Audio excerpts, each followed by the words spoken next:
This episode is brought to you by Notable.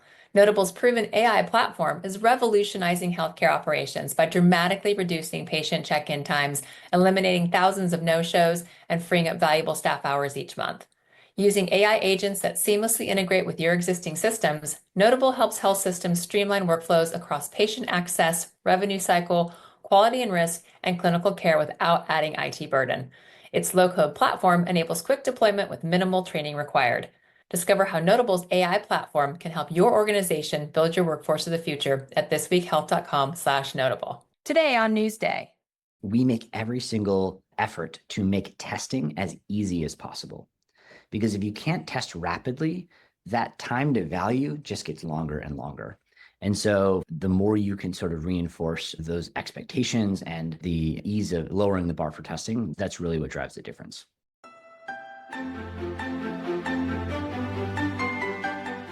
I'm Sarah Richardson, a former CIO and president of This Week Health's 229 Community Development, where we are dedicated to transforming healthcare one connection at a time.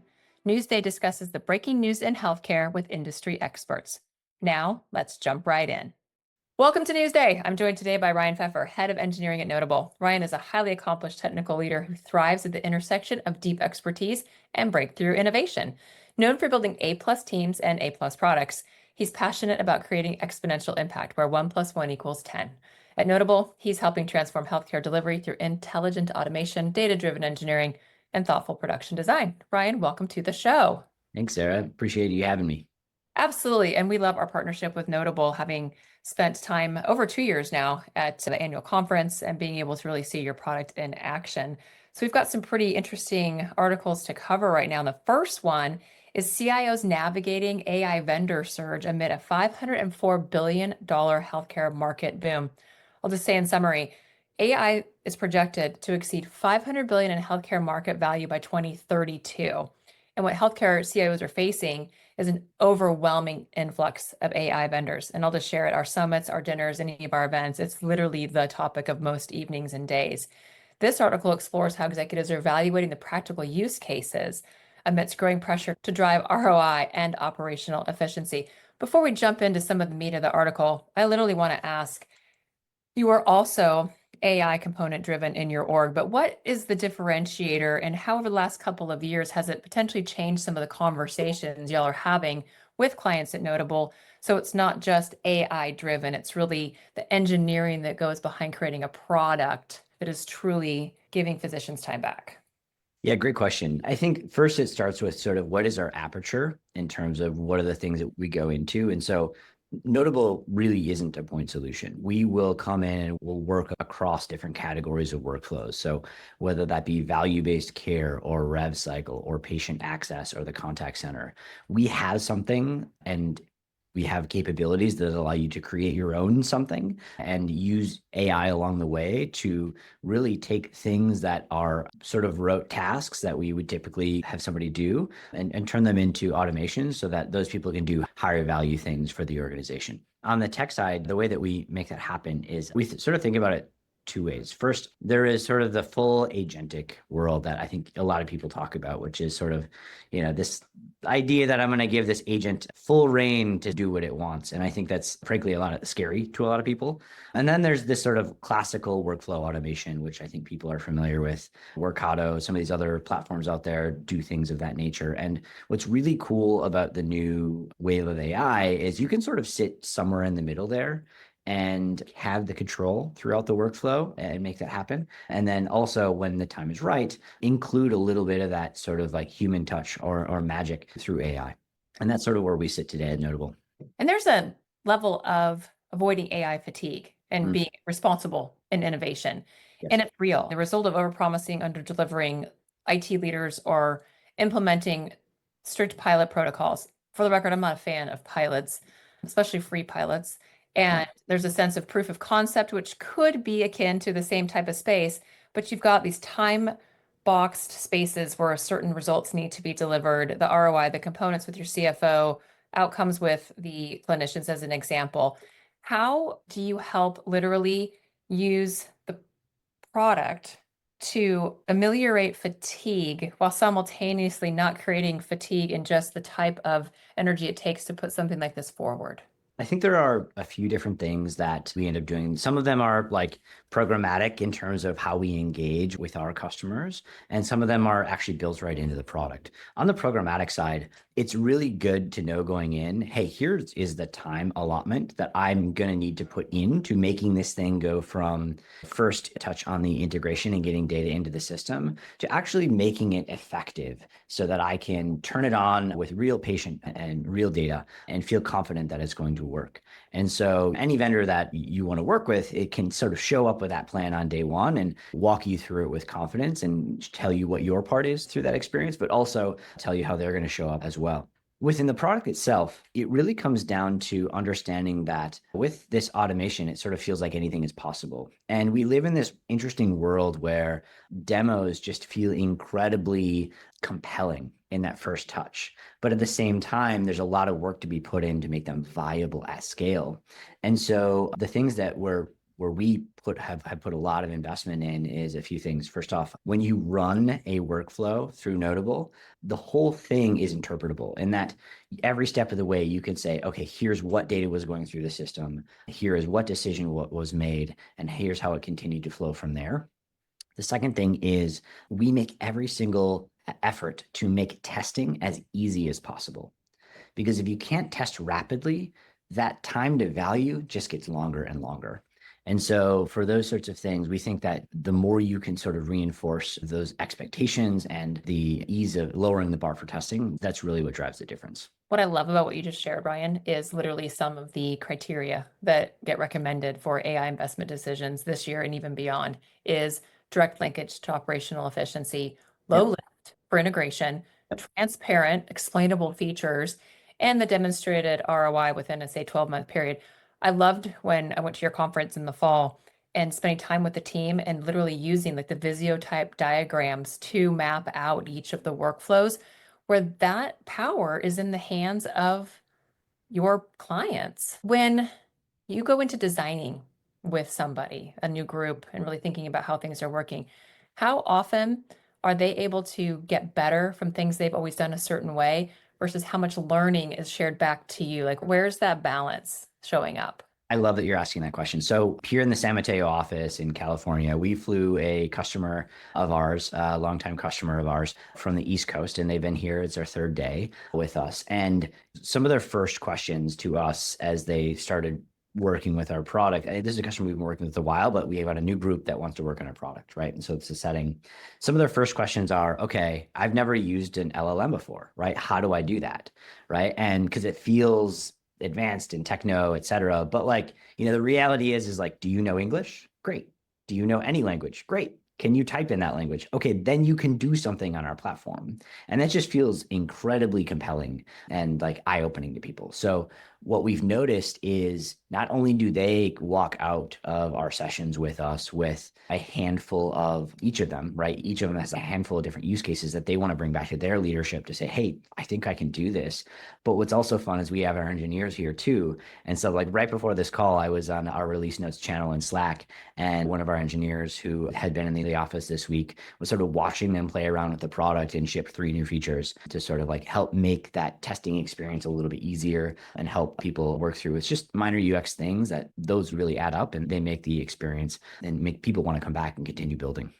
I love it. You make it very approachable, which brings us to our second article, which is NLP transforming healthcare communication through advanced language processing.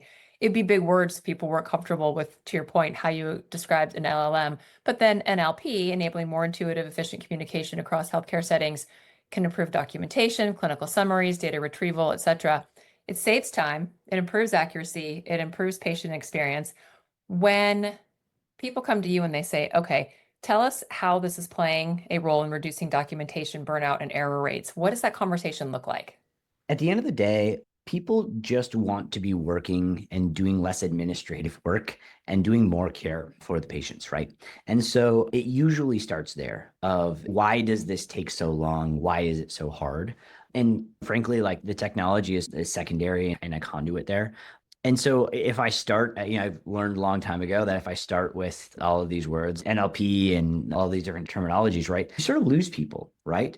So you just have to start with that use case in mind. Some of the first things that we'll do is we'll say, like, let's actually walk through that journey, whether it be the journey of the workflow, the journey of the patient, or the journey of the data as it goes from system to system or from human to human in a queue. And once you walk through that, you start to pull out, okay, well, what's actually happening in this spot? Why is it taking so long for referrals to get processed when they come in off the fax line? Well, it turns out that like we have one person who it's their job to take all these faxes that are dumped into this folder and then to just look at them and triage them. But it turns out we have one of those people and we literally have like hundreds of those things coming in a day. Oh, and by the way, that's like a side job that this person does off the side of their desk, right?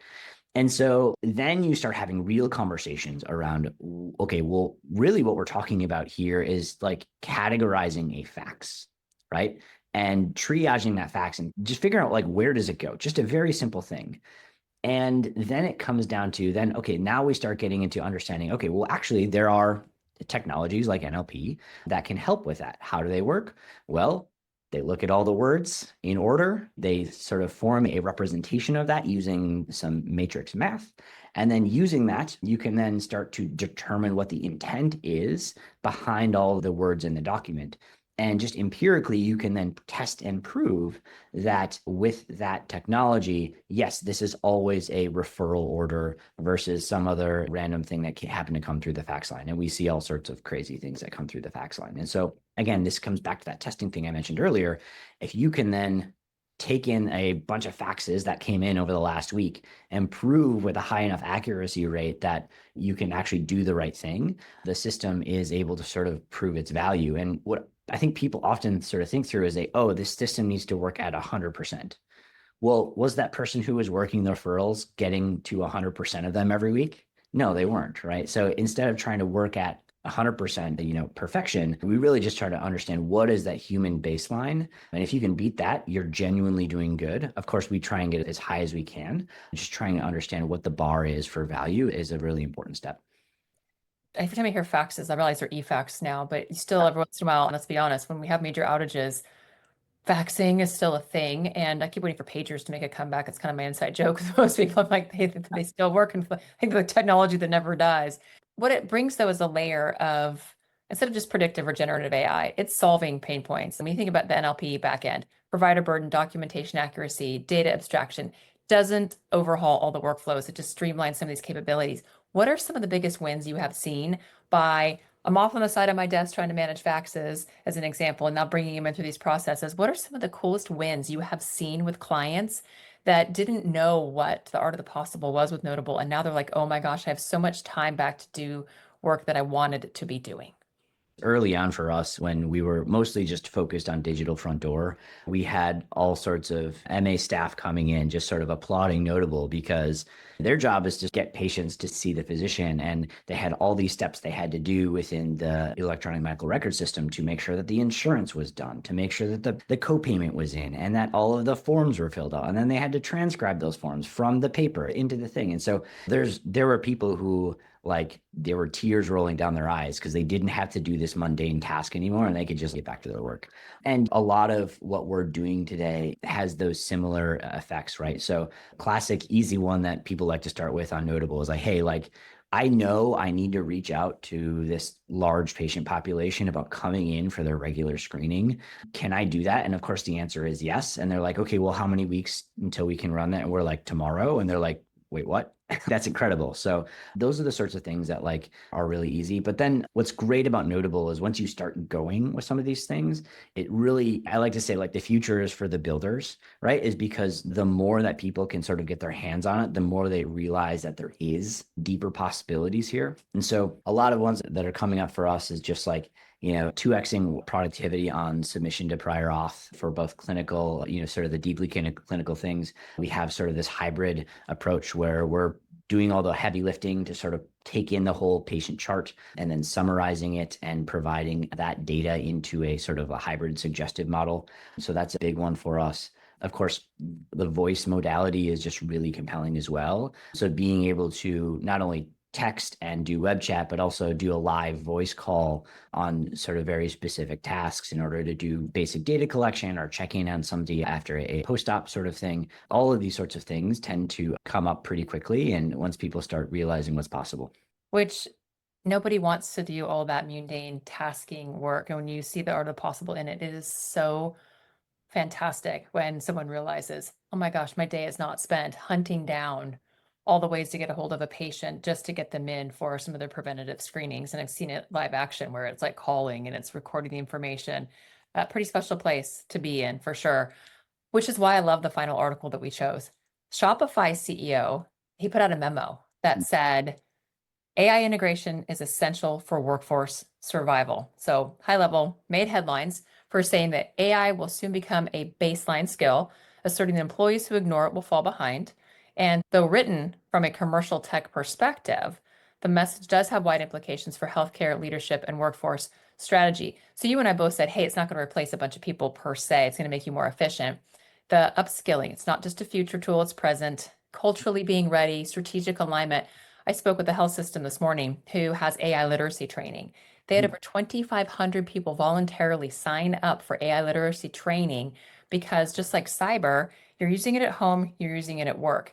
And when they taught them the history of it, real-time application, and then had them come in and play with prompts, like how would you share a diagnosis with a medical professional versus an 8-year-old as an example, and having the most fun with it. What I loved, Ryan, I said, who is using AI the most creatively in your organization?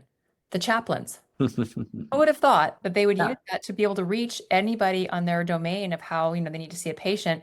They can basically put the information in and understand all kinds of different cultural and religious preferences of their patients. So when you see something like that, hey, AI is now an essential skill. People have to know how to use it to effectively work in the organization. Clearly, it's something that's an ethos for all of you. When you're talking to your clients, Yeah. when they're bringing Notable in-house, what is that story like for them? How are they getting the board ready, getting the C-suite ready, and then getting the users ready to utilize this tool set? Yeah, it's such an important thing, which is the sort of that change management process, right? And so I talked about this early on, but like generally there's this sort of, have you heard of the J curve of any change, right? At first, it sort of feels like you're going backwards a little bit, but eventually, as you continue pushing through the change, you reach a higher plateau of outcomes. And so again, working people through that change is an important part. But I would say in terms of technology, I've already sort of mentioned it once here, which is sort of that like this idea that the future is for the builders, right? And the one thing that we're seeing, and it's happening in tech first, right? Which is this new wave of AI is really sort of flattening the org chart. And the thing that I often say too is it's really starting with sort of simple tasks and it's sort of continuing to work its way up the org chart, right? In that way. And I think that reality is actually really liberating because it means work that each person that was doing that work in the different org chart can do higher value work or go deeper into subject where they might have been time constrained and had to make a quick call. And so we certainly see that here internally at Notable, but sort of just sharing those anecdotes can be really helpful. But also just once you share people a tool, like it clicks, right? This is something that I can use to get leverage for my health system, or this is something that I can do to continue to be relevant in my career, right? I can't tell you how many physicians that I've ever talked to who said, I loved doing medicine, but there was just so much administrative burden that like it weighed me down.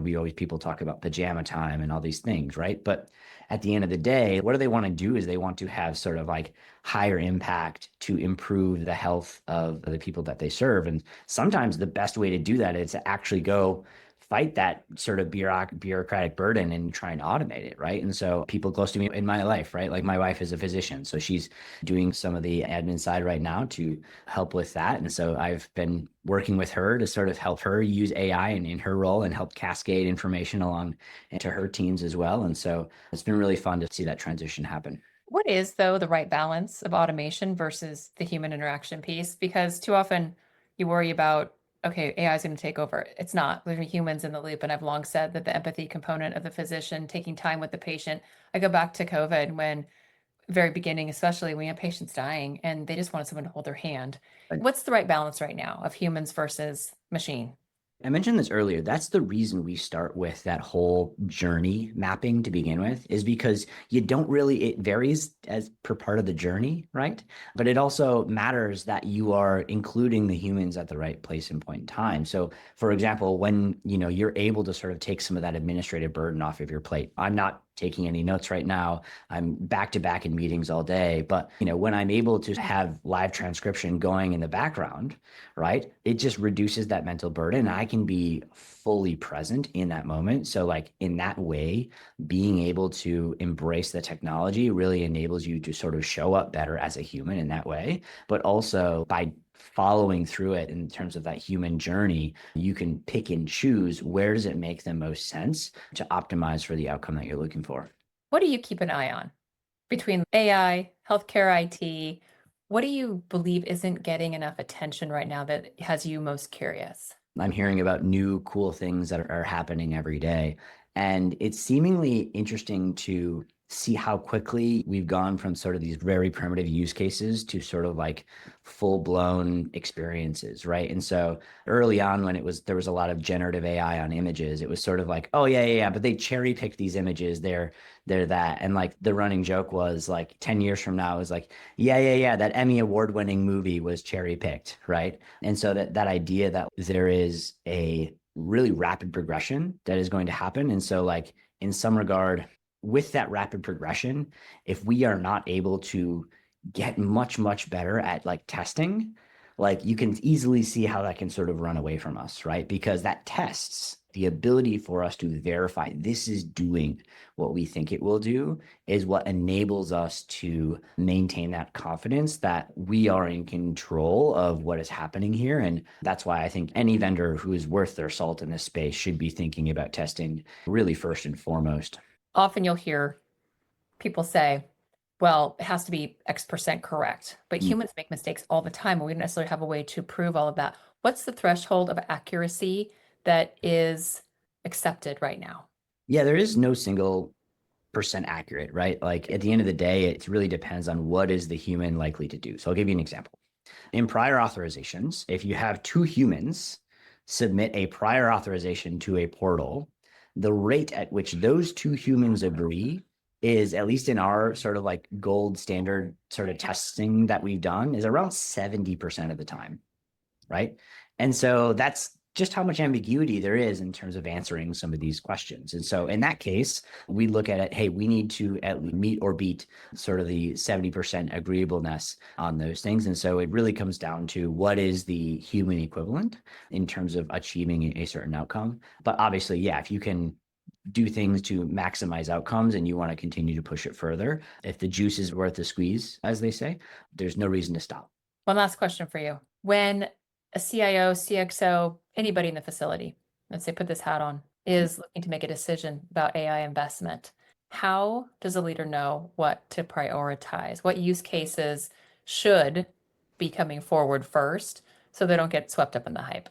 Yeah, I would say start simple, right? If you start with the simple things that you can understand how the thing that you're buying works, that gives you the opportunities. Like, I see everybody wants to start with this big outcome at the beginning, which it's great. You want to have that as part of your plan. But again, as part of that change management, it's better to just start with, okay, here's a simple thing to just see and observe the system. And when they do with us, what they notice is like, I can see the whole workflow end to end. I have full transparency into what's happening. And because the testing was built in as this thing was rolled out, I can actually see and have confidence that not only is the product going to do what I expect it to, but the notable team that as I'm working with them will actually help me and walk me through that. And so that's what's worked well for us. And so that's what I encourage people to do is think about that solution that isn't going to just lock you into one use case, but really it's going to allow you to sort of go where you need to go so that your spend always has the utilization and the value that you're hoping to get out of it. Even if you learn something on day 3 of the implementation that, oh, turns out that there's an extension here that it's extending out our timelines. Great. Let's pivot to something else that's also going to provide you value. I love that. Thank you for taking time to cover how to make the right investments, how to appropriately transform an organization with the right parameters, and also how to create the right, what I'm going to call workplace survival. And not because your role is going away, but because you actually know how to use the tools most efficiently and effectively that that are being presented to you. And when you do that with a partner like Notable, sky's the limit. Right. Awesome. Ryan, thank you so much. We appreciate you, appreciate your partnership. And for those of you listening to Newsday, thanks for tuning in. That's all for now. Thanks for listening to Newsday. A lot's happening in our industry. And while Newsday covers interesting stuff, another way to stay informed is by subscribing to our Daily Insights email, which delivers expertly curated health IT news straight to your inbox. Sign up at thisweekhealth.com/news. Thanks for listening. That's all for now.